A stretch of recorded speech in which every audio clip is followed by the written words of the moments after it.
ஆன்மீக நண்பர்களுக்கு மிகப்பெரிய வணக்கம். இன்னைக்கு நம்ம எங்க இருக்கோம் அப்படின்னு பார்த்தீங்கன்னா, அக்ஷயநாத சுவாமி திருத்தலத்துல இருக்கும். இது திருமாந்துறை அப்படின்ற ஊர்ல கும்பகோணம் மாவட்டத்துல இருக்கு. இந்த கோயிலோட சிறப்பு பார்த்தீங்கன்னா, அக்ஷய திதி அன்னைக்கு இந்த கோயில் ரொம்பவே பரிசு பெற்ற கோயில்னு சொல்றாங்க.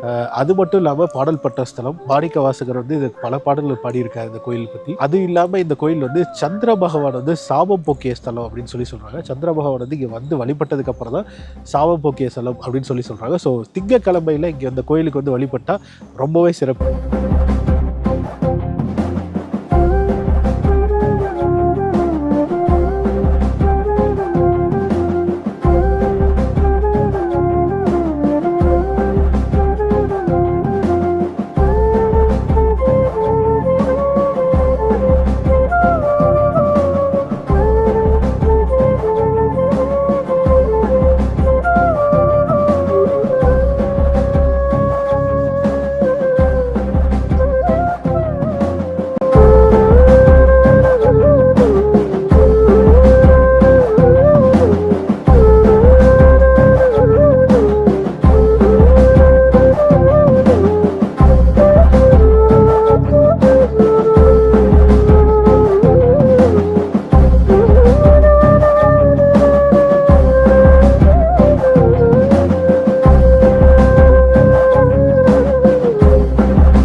ஹரஹர நம பார்வதி பததே. ஹரஹர மகாதேவ. தஞ்சை மாவட்டம் திருவிடைமருதூர் வட்டம் திருமாந்துறை திருவாடுதுறை ஆதீனத்திற்கு சொந்தமான திருமாந்துறை யோகாம்பிகா சமேத அக்ஷயநாத பரமேஸ்வரர். இவ்வாலயத்தினுடைய சிறப்பு தலவரலாறு அப்படின்னா, இங்கே பார்வதி தேவியார் சுகமுனிவரை பார்த்து பரியாசம் பண்ணனால பரமேஸ்வரன் அந்த ரூபத்தை அவருக்கு கொடுத்துட்றார். எந்த ரூபம்? சுகமுனிவர்னா கிளி ரூபமாக இருக்கார். அந்த கிளி ரூபத்தை பார்வதி தேவியரை நகைச்சதுனால அந்த ரூபத்தை எடுத்தால் தான் அதனுடைய அருமை புரியும்னு சொல்லி தன்னுடைய மனைவி பார்வதி தேவியரை தண்டிக்கிறார் பரமேஸ்வரன். அப்படி தண்டித்ததுனால எங்கே போகணும்னு அடுத்தது பரமேஸ்வரன்ட்ட பார்வதி தேவி கேட்குறார், எனக்கு என்ன விமோச்சனம் அப்படின்னு. இப்போ பூலோகத்தில் ஆம்பரவனம்ங்கிற க்ஷேத்திரம் இருக்குது, அங்கே தஞ்சம் பண்ணி தவம் பண்ணுன்னு சொல்கிறார். அப்போ பார்வதி தேவியார் பூலோகத்தில் திருமாந்துறையில் மாமரம் வனங்காடுன்னு சொல்கிறது, மாமரத்துக்கு கீழே உட்காந்து தவம் பண்ணனால பரமேஸ்வரன் அங்கே காட்சி கொடுத்து அங்கே பார்வதி தேவியாரை கல்யாணம் பண்ணிக்கிறார். அதனால் அம்பாள் பார்த்தீங்கன்னா அங்கே வலது பாகத்தில் காட்சி. அந்த ஸ்தல விருட்சம் அங்கே மாமரம், அதுதான் அந்த விசேஷம் ஒன்று. ரெண்டாவது, காலமாமுனிவருக்கும் நவகிரகத்துக்கும் ஜென்மாந்தர 7 ஜென்மாவுடைய சாப பாப ஊழ்வினைகள் அப்படி வர காலத்தில் எங்கே போனால் தீர்வு காணும்னு நினைக்கிறார். அப்போ அம்மையார் தவம் இருந்த ஊர், நாமளும் அங்கே போனால் நமக்கும் அருள் கிடைக்கும் அப்படிங்கிறனால காலமாமுனிவரும் நவகிரகங்களும் அங்கே வரா. அப்படி வர்ற காலத்தில் அந்த கோயில் உள்ளே வந்தோன்னு சொல்கிறாங்க, இந்த இடத்துல நமக்கு தை பிறந்தால் வழி பிறக்கும்னு சொல்கிறாங்க. இன்றைக்கி உலகம் பூரா பார்த்தேன்னா அந்த வார்த்தையை யூஸ் பண்ணுறாங்க. தை பிறந்தால் வழி பிறக்கும்பா, கவலைப்படாதுப்பா அப்படின்னு சொல்கிறாங்க. ஆனால் அந்த வார்த்தை ஏற்பட்டது திருமாந்துறையில் நவகிரகத்தா அது அக்ஷயநாதரால் நவகிரகத்துக்கு தை மாதம் 1ஆம் தேதி வழி பிறந்தது. எப்படி வழி பிறந்தது அப்படின்னா, 15 தினங்கள் வெள்ளருக்கு காட்டில் தங்கியிருந்து காலமாமுனிவரும் நவகிரகங்களும் அக்ஷய தீர்த்தத்தின் சந்திர தீர்த்தத்தின் ஸ்நானம் பண்ணுறார். அப்படி ஸ்நானம் பண்ணிட்டு வரக்குள்ள 15ஆவது நாள் தை மாதம் 1ஆம் தேதி, அந்த 1ஆம் தேதி அன்றைக்கி அக்ஷய தீர்த்த ஸ்நானம் பண்ணிவிட்டு சந்திர தீர்த்த ஸ்நானம் பண்ணவரா. அப்படி வர காலத்தில் அந்த கங்கை பொங்கி அவள் மேலே படுறது. அவள் மேலே பட்டதுனால அவளுடைய சாப பாபங்கள் 7 ஜென்மாவுடைய சாப பாபங்கள் போனதாக ஐதீகம். அப்போ என்ன சொல்கிறாவா அப்படின்னா, நாங்கள் குறையோடு இந்த ஆலயத்துக்கு வந்தோம், எங்களுடைய குறையை நிவர்த்தி பண்ணிட்டேன், அதனால் க்ஷயம்னா குறைவு, அக்ஷயம்னா குறைவுன்னு சொல்லி சுவாமிக்கு அக்ஷயநாதன் பேர் சொல்கிறார். அதே தினத்தில் பார்த்தீங்கன்னா சூரிய பகவான் விண்ணப்பிக்கிறார், இந்த தினம் உலகமே சுபிட்சமாக இருக்கணும் அப்படின்னு. ஆனால் தான் பொங்கல்னு ஏற்பட்டது. சங்கராந்தின்னு பேர். பொங்கல் கொண்டாடுறோம் இல்லையா, தை மாதம் 1ஆம் தேதி பொங்கல் கொண்டாடுறதுக்கு மூலக்கோவில் அந்த கோவில் தான் காரணம். இப்போ நரகாசுரம் அப்படின்னா தீபாவளி சொல்கிறோம். அந்தமாரி பொங்கலுக்கு மூலக்கோவில் அந்த திருமாந்துறை அக்ஷயநாதர் ஆலயத்தில் பஞ்சபாண்டவருக்கு அக்ஷய பாத்திரம் கொடுத்ததாக ஒரு வரலாறு. அதேமாரி அவளுக்கு அனுகிரகம் பண்ணோன்னா சூரிய பகவான் நவகிரகங்கள்லாம் கேட்குறா எங்கே போகணும் அப்படின்ட்டு. நீ எங்கே தவம் பண்ணி அதே கோயிலாக வச்சுக்கோன்றா. அதுதான் சூரியனார் கோவில். சூரியனார் கோவிலில் ஸ்தல விருட்சம் வெள்ளை இருக்குது. இங்கே திருமாந்துள்ள ஸ்தல விருட்சம் மாமரம். இது 2வது. 3வது, ரோகிணி நட்சத்திரத்துக்கும் விருச்சிகராசிக்கு உரிய கோவில். சந்திரனுக்கு பரிகாரத்தலம். சந்திரனுக்கு 27 மனைவி, அஸ்வதியிலேருந்து ரேவதி பரியந்தம் மனைவி. அப்படி வரக்குள்ள ரோகிணிங்கிற மனைவி நேசிக்கிறார். மற்ற 26 பேர் உதாசீனப்படுத்துகிறார். அந்த 26 பேர் என்ன சொல்கிறார், அவர் அழகாக இருக்கான்னு தான் நம்ம கல்யாணம் பண்ணிட்டோம், நம்மளை உதாசீனப்படுத்துகிறார், அக்காவை தான் பெருசாக நினச்சிட்டுருக்கான்னு சொல்லி இந்த 26 பேர் அந்த அழகு போட்டுன்னு சாபம் விடுறார். சந்திரனுக்கு 16 கலைகள். அப்படி வரக்குள்ள இந்த 26 பேரும் சாபம் விட்டனால ஒவ்வொரு நாளைக்கும் ஒரு கலை குறையிறது. அதுதான் இன்னி வரையும் நம்ம தேய்பிறைன்னு சொல்கிறோம். ஒரு பொருள் தேய்கிறது அப்படின்னா நல்லா இருந்தால் தான் தேயும். இந்த சந்திரனுக்கு மனைவி சாபத்தால் ஏற்பட்ட தேய்மானம், அதுக்காக பரமேஸ்வரன்ட்ட ஓடி வரார். ஐயோ பரமேஸ்வரன் என்னை காப்பாற்று, நான் மனைவிக்கு துரோகம் பண்ணிட்டேன்னு சொல்லி கேட்குறார்.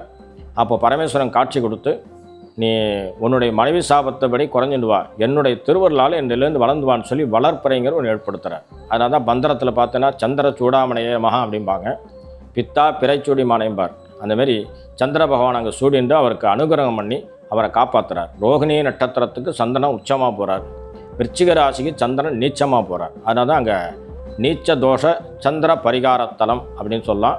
சந்திரனுக்கு பரிகாரத்தலம். சந்திரனுக்கு டியூட்டி என்ன அப்படின்னா உடல் சம்பந்தப்பட்டது, மன சம்பந்தப்பட்டது. மன சஞ்சலங்கள், உடல் ரோகங்கள் உள்ளவா அங்கே வந்து தரிசனம் பண்ணுறதுனால அவளுக்கு அனுகிரகம் கிடைக்குது. அதனால் ரோகிணி கஸ்தம் திருவோணம், ஜென்மானு ஜென்மம் அணுஜென்மன்னு பேர். இங்கே ரோகிணி நட்சத்திரத்துக்கு உச்சமாக போனதுனால ரோகிணி நட்சத்திரக்காரங்க அங்கே வந்தால் அவளுடைய காரியங்கள் நல்லபடியாக நடக்கும். விருச்சிக ராசிக்காரர்களுக்கு அவளுக்கு பரிகாரம். மாத்திருக்காரன் நீச்சமாக போயிடும், வேற ஒன்றும் இல்லை. அம்மாவுடைய கிரகம் சந்திரன், அந்த சந்திரன் இங்கே நீச்சமாக போயிடுறார். அதுக்காக பரிகாரம். என்ன பரிகாரம் அப்படின்னா சந்திரனுக்குரிய வஸ்திரம் வெள்ளை வஸ்திரம், அதனால் வெள்ளை வஸ்திரம் வாங்கிக்கணும். சந்திரனுக்குரிய தானியம் அரிசி, இந்த ரெண்டையும் உன்னுடைய வாழ்நாளில் கொடுக்குறேன், எனக்கு பிரகாசம் கிடைக்கணும்னு சொல்லி நல்லெண்ணெய் வாங்கி தீபம் போடணும். இதுதான் அங்கே பரிகாரம். இது 3வது. 4வது, ஒவ்வொரு மாதம் பௌர்ணமி பார்த்தீங்கன்னா சாயங்காலம் 5 மணிக்கு அபிஷேகம். சுவாமிக்கு அபிஷேகம் பண்ணி நெய் கலந்து சுவாமிக்கு அபிஷேகம் பண்ணுவோம். அதை வந்து மருந்தாக அங்கே கொடுக்குறதா ஐதீகம். 10 பேருக்கு எல்லோரும் கொடுப்போம். அவள் கையில் வாங்கிட்டு அவளுக்கு என்ன கோரிக்கையோ அதை நினச்சி சாப்பிட்டாலேனா அவளுக்கு அனுகிரகம் கிடைக்கும். 11 திங்கக்கிழமை இது சாப்பிட்ணும். ஒவ்வொரு மாதம் பௌர்ணமி சாயங்காலம் 5 மணிக்கு அபிஷேகம், 6 மணிக்கு அன்னம் கொடுப்போம். இது ஆலயத்தினுடைய சிறப்பு. ரோகிணி நட்சத்திரக்காரா, அப்புறம் பார்த்தோன்னா ஆயில்ய நட்சத்திரம், கடகராசி, இந்தமாதிரிலாம் சொல்லுவாள். அதுக்காக ஒரு நட்சத்திரம். 4. 5வது பார்த்தோன்னா உச்சிஷ்ட கணபதி. தமிழ்நாட்டிலே உச்சிஷ்ட கணபதினு ஒன்று ஏற்பட்டது அந்த ஆலயம்.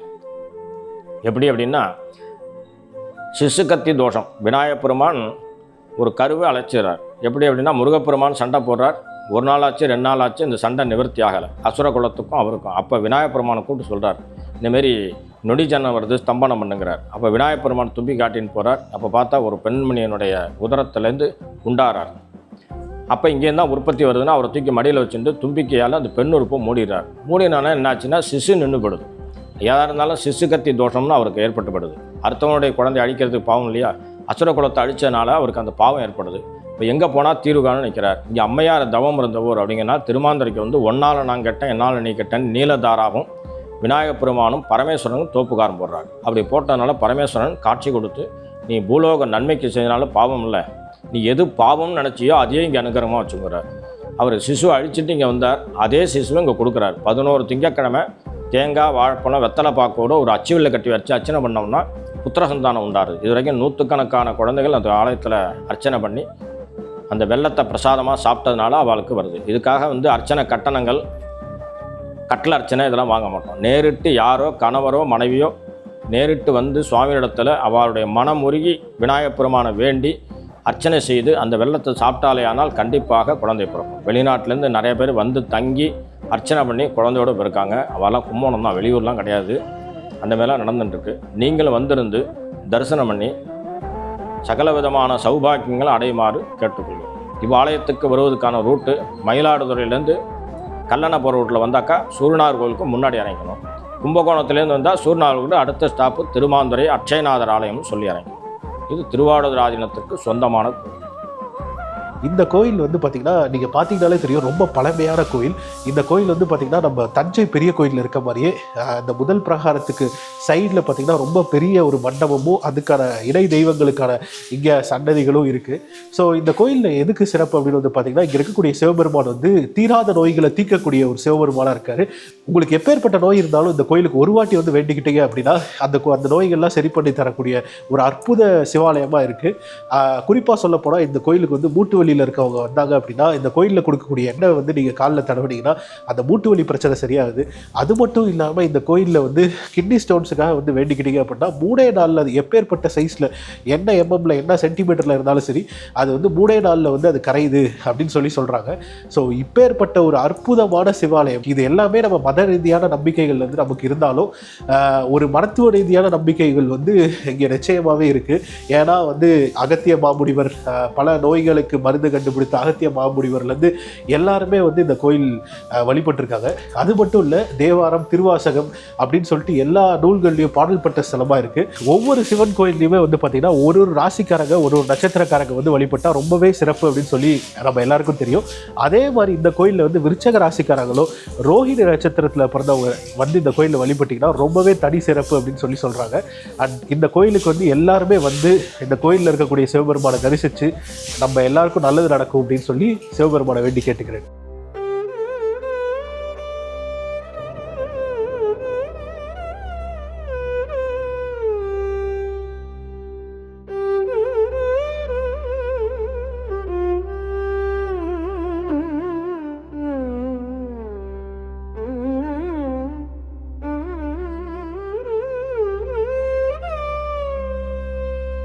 திருப்பெருந்துறை சிவனே போற்றி, திருவிளையாடல் நாயகா போற்றி. இடரினும் தளரினும் எனதிரு நோய் தொடரினும் உனகழல் தொழுதெடுவேன். கடல் தனில் அமுதோடு கலந்த நஞ்சை மிடரினில் அடக்கிய வேதியனே, இது ஓரமையாளும் அறிவத்துன்றெமக்கில்லையேல் அதுவோ உனத்தின் அருளாவடுதுரையரனே. வாழினும் சாவினும் வருந்தினும் போய் வீழினும் உனகழல் விடுந்திலேல் தாழிலன் தடம்புனல் தயங்கு சென்னி போழில மதி வைத்த புண்ணியனே. நனவினும் கனவினும் நம்பா உன்னை மனவினும் வழிபடல் மறவே நம்மான் புனல் விரி நறுங்கொண்டை போதனிந்த கனல் இரி அனல் புழு கையவனே. தும்மலொடருந்திய தோன்றிடினும் அம்மலரடியலால் அரட்டாதென்னார் கைமல்கு வரி சிலை கணையொன்றினால் மும்மதில் எரிலழ முனிந்தவனே. கையது வீழினும் கழிவுறிடும் செய்கழல் அடியலால் சிந்தை செய்யேன். கொய்யணி நறுமலர் குலாய சென்னி மயினி மிடருடை மறையவனே. வெந்து தோன்றியோர் வெறுவுறினும் எந்தாயுணெண்டியலால் ஏத்தாதென்னா ஐந்தலை அரவு கொண்டரை கசைத்த சந்த. இத்துடன் இந்த காணொளி நிறைவு பெறுகிறது. மேலும் ஒரு புது காணொளியுடன் உங்களை வந்து சந்திக்கும் வரை உங்களிடமிருந்து விடைபெறுவது என்றும் ஆன்மீக பணியில் உங்கள் ஸ்ரீகணன்.